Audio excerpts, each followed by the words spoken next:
तो सर्दियों के समय में अक्सर हम लोग जो ठंड लग जाने की परेशानी होती है जिसको कि हम लोग सीज़नल सर्दी, खाँसी, बुखार कहते हैं। ये आमतौर पर वायरसेस की वजह से ही होती है। तो ब्लड प्रेशर की जाँच, शुगर की जाँच, कोलेस्ट्रॉल की जाँच ये 3 एसेंशियल टेस्ट हैं जिनको करवाएँ अपने नज़दीकी डॉक्टर से परामर्श।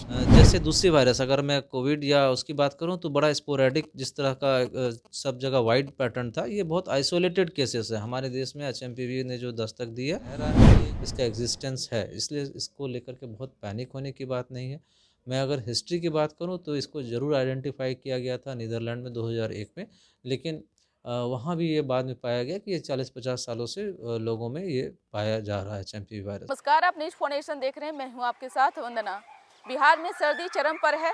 लगातार तापमान में गिरावट दर्ज की जा रही है। लोग अत्यधिक बीमार पड़ रहे हैं।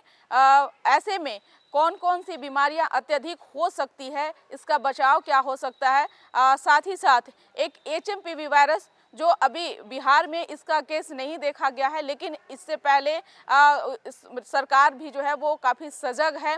डॉक्टर भी जो है सलाह दे रहे हैं।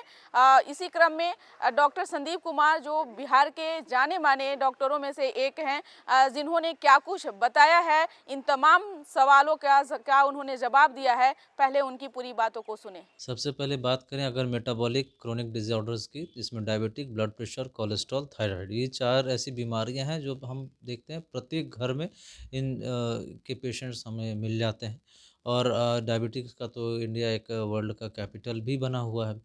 तो इस वक्त में, जाड़े के वक्त में, जितने भी क्रोनिक जो मेटाबॉलिक डिसऑर्डर है ये पूरे फ्लेयर करते हैं। बहुत सारे इसके फैक्टर्स होते हैं, मेटाबॉलिक फैक्टर्स भी हैं, और हमारा इनएक्टिविटी हो जाता है, हम लोग बाहर में बहुत ज़्यादा घूमना नहीं कर पाते।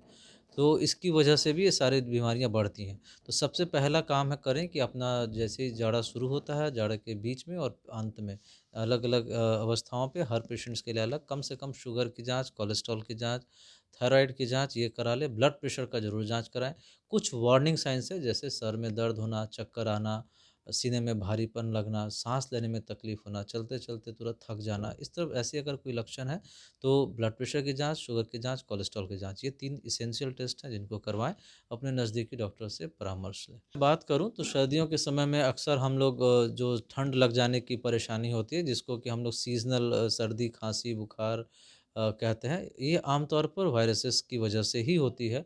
और वायरसेस से होने वाला बहुत सारी ऐसी बीमारियां हैं जो सर्दियों के मौसम में आती है। जैसे हम लोग को देखते होंगे अक्सर जो क्राउडेड प्लेसेस में है या सैनिटेशन जिनका हाइजीन अच्छा नहीं है, तो चिकन पॉक्स, मम्स, मीजल्स ये सारी की परेशानी जाड़े में ही होती है। उसी कड़ी में जो रिस्पायरेटरी वायरसेस की जो जितनी भी तादाद होती है वो जाड़े के वक्त में बढ़ जाती है। वो उस सारे वायरस में जिसमें जिसे हम लोग बोलते हैं आरएसवी एक वायरस है, छोटे छोटे बच्चों में जैसे खांसी होना, दम फूलना, सर्दी हो जाना। बूढ़े में या जो सीओपीडी वायरस जो पेशेंट होते हैं, दमा के पेशेंट्स होते हैं, उन लोगों में ये रिस्पायरेटरी इन्फेक्शन, चेस्ट इन्फेक्शन, जिसमें सर्दी, सामान्य सर्दी, खांसी, गले में खराश होना, छींक आना, इससे लेकर के निमोनिया तक की होने की संभावना रहती है। अभी जहाँ तक बात की आपने एचएमपीवी वायरस की, एचएमपीवी वायरस कोई नया वायरस नहीं है। ये उसी वायरस सारे वायरस का एक कॉकटेल का एक समूह का एक उसका एक अंश है एचएमपीवी वायरस। और ये कोई नई नहीं है, ये हम लोगों के बीच में पिछले कई सालों से रह रहा है, इसका एग्जिस्टेंस है, इसलिए इसको लेकर के बहुत पैनिक होने की बात नहीं है। मैं अगर हिस्ट्री की बात करूं तो इसको ज़रूर आइडेंटिफाई किया गया था नीदरलैंड में 2001 में, लेकिन वहाँ भी ये बाद में पाया गया कि ये 40-50 सालों से लोगों में ये पाया जा रहा है एचएमपी वायरस। तो मुख्यतः एचएमपी वायरस एक रिस्पायरेटरी वायरसेस है जिसकी वजह से सामान्यतः सर्दी, खांसी, गले में खराश होना से लेकर के निमोनिया तक की हो सकती है। अगर इनके जो चपेट में आने वाले पेशेंट्स की बात करें तो ज़्यादातर छोटे बच्चे हैं। जो 5 साल से कम उम्र के जो बच्चे होते हैं उनमें ये ज़्यादा कॉमन है।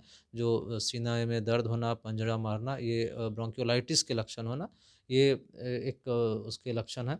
ओल्ड एज पेशेंट में जो 65 ईयर्स से एबव हैं या जो इम्यूनो कॉम्प्रोमाइज्ड हैं या जो जिनकी दवा चलती है कैंसर या और कोई इम्यूनिटी रिलेटेड, वो लोग ज़्यादा प्रोन हैं।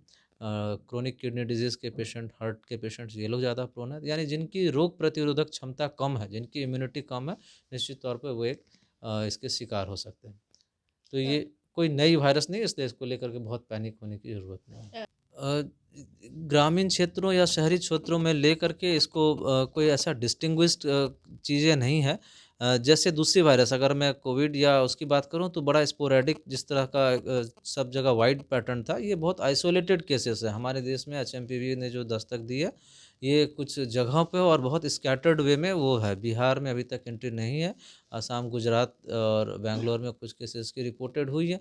बट इसका इतना जिसको कह सकते हैं कि एक व्यापकता इस वायरसेस का नहीं है, और कहीं भी अगर है भी तो बहुत इसका जो प्रकोप है बहुत ज़्यादा सिस्टेमिक नहीं होता है, क्योंकि ज़्यादातर लोग कुछ साल पहले हम लोगों ने कोविड का कहर देखा है, तो दिमाग में उस तरह की पैनिक या अप्रीहेंशन एक चलती रहती है कि कहीं ये ऐसा तो कोई वायरस नहीं आ गया जिसको लेकर के हमें बहुत ज़्यादा अलर्ट होने की ज़रूरत है।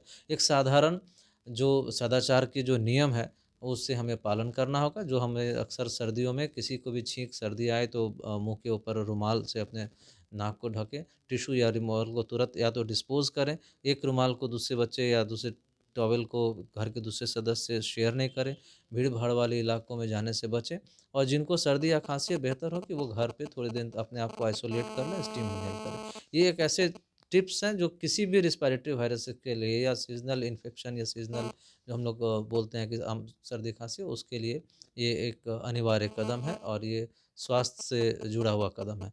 तो एचएमपीवी के केसेस में भी अगर ग्रामीण क्षेत्र हो या शहरी क्षेत्र हो, काम आपको यही करना होगा। एचएमपीवी का हमारे देश में या हमारे बिहार में बहुत ज़्यादा ये नहीं है। सीरो प्रिवेलेंस की बात करें तो छोटे बच्चों में ऐसा देखा गया कि 5 साल के बच्चे तक को लगभग 100% लोगों को कभी न कभी एचएमपीवी का कुछ न कुछ इन्फेक्शन लगा ही होगा। तो इसलिए इसको लेकर के ग्रामीण या शहरी क्षेत्रों में कोई ऐसा डिस्टिंग्विश नहीं है। अगर आपका सवाल ये है कि क्या खान-पान हमारे एचएमपीवी वायरस को प्रभावित करता है, तो मैं ये कहूँगा कि खान-पान में वो सामान्यतः ऐसा करें कि पौष्टिक संतुलित आहार लें। पानी का मात्रा बढ़ाएँ, गुनगुने पानी को ज़्यादा पिएँ।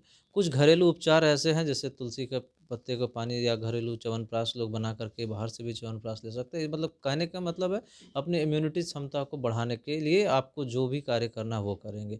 कोई विशेष आहार नहीं है, बहुत तैलीय पदार्थ से बचेंगे खाने में, बाहर के जंक फूड से, ठंड वाली चीज़ों को बहुत लोग आजकल एक फ़ैशन बन गया ठंड में आइसक्रीम खाना, इस तरह की चीज़ों से थोड़ा-सा बचें। क्योंकि बहुत कोल्ड ड्रिंक्स, ठंडा या कोई बहुत फ्रिज के आइटम्स इस तरह को चीज़ों को नहीं खाएँ। तो एक सामान्य जो सदाचार खान-पान का नियम पालन है, इस वायरस से रिलेटेड भी उसी चीज़ को ध्यान रखना है। अपनी पौष्टिक आहार, संतुलित आहार और इम्यून क्षमता को बढ़ाने की बात है बस। अ, हम जितने देर तक के आप बाहर में बैठे रहे हैं, जितने पेशेंट आए यहाँ, अधिकतर उनमें से ठंड के मौसम में दर्द की समस्या अक्सर देखा गया है। मैं यही बैठ कर के यहाँ पे देख रही थी सभी को। ठंड क्या के ये वक़्त में ये जोड़ों का दर्द एक आम बात है। अगर डायबिटिक पेशेंट है तो कंधे में दर्द होना, जिनको हम लोग जाम हो जाना, जिनको फ्रोज़न शोल्डर हम लोग कहते हैं। डायबिटिक पेशेंट को अक्सर होता है। एक ओल्ड एज पेशेंट में नी जॉइंट पेन, ऑस्टियोआर्थराइटिस, ये एज रिलेटेड भी होता है और जाड़े में ये बढ़ भी जाता है। और थर्ड जो होता है बैक के कमर के दर्द, ये भी बहुत कॉमन है। तो इसका मुख्य कारण एक तो डायबिटिक है, दूसरा विटामिन डी डेफिशिएंसी है, तीसरा इनएक्टिविटी है। ये 3 मुख्य कारण हैं जिसकी वजह से जाड़े में हमारा इनएक्टिविटी, हम बाहर नहीं जा पाते। जो लोग डायबिटिक हैं, ब्लड प्रेशर की शिकायत है, वो ठंड की वजह से भी बाहर उनका निकलना सुरक्षित भी नहीं, क्योंकि ऐसे में sudden rise of blood pressure हो सकता है। तो घर में ही कुछ योग, प्राणायाम, एक्सरसाइज़, स्ट्रेचिंग एक्सरसाइज़ कुछ अपने दिनचर्या में ऐसा शामिल करें, जिससे कि उनका ये एक जॉइंट स्टिफनेस जो है ये थोड़ा-सा उसमें लचीलापन आ सके और जॉइंट फ्री हो सके। दूसरा विटामिन डी के सप्लीमेंटेशन को ज़रूर लें। खाने में कैल्शियम और विटामिन डी सप्लीमेंटेशन का इस्तेमाल करें। हर बहुत ही व्यक्ति बिज़ी का मैं शेड्यूल कहूँगा कि है। टाइम मैनेजमेंट उसका अपना एक तरीका होता है। कोई ऐसा विशेष तरीका तो ये नहीं है टाइम मैनेजमेंट का। सारे डॉक्टर्स जो लोग हैं उनकी एक सामाजिक रिस्पॉन्सिबिलिटी है और एक पारिवारिक रिस्पॉन्सिबिलिटी भी है। तो उसी में बंदर-बाँट जो हम लोग कहते हैं उसी तरह से डिस्ट्रीब्यूट करता है और एक ट्रायज होता है। हम लोगों के पेशेंट हॉस्पिटल में अगर कोई पेशेंट आते हैं तो सबसे पहले हम उस पेशेंट को देखते हैं। अगर एक साथ बहुत सारे पेशेंट आ गए तो सबसे ज़्यादा जो इनको ज़रूरत है, इमरजेंसी है, पहले उसको हैंडल करते हैं। जिनका अगर परेशानी में भी है लेकिन लगता है कि नहीं, एक व्यक्ति की जान बचाने के लिए दूसरे को थोड़ा इग्नोर करना पड़े, तो पहले उसको हम लोग करते हैं। तो सिमिलरली ये ट्रायज प्रत्येक दिन का हमारा एक एक एक रूटीन में शामिल है उसी तरह से करना होगा। आप 100% सबके लिए प्रायोरिटाइज़ करना होगा। आप किसी भी काम को आप 100% काम को नहीं कर सकते, बट इफ 60-75% अगर आपने सोचा हुआ कार्य कल के लिए अगर आपका उसको अचीव कर लेते हैं, तो एटलीस्ट ये समझना होगा कि आपने 100% काम कर लिया। जी, बहुत-बहुत शुक्रिया समय देने के लिए क्योंकि आपका बहुत बिज़ी शेड्यूल था।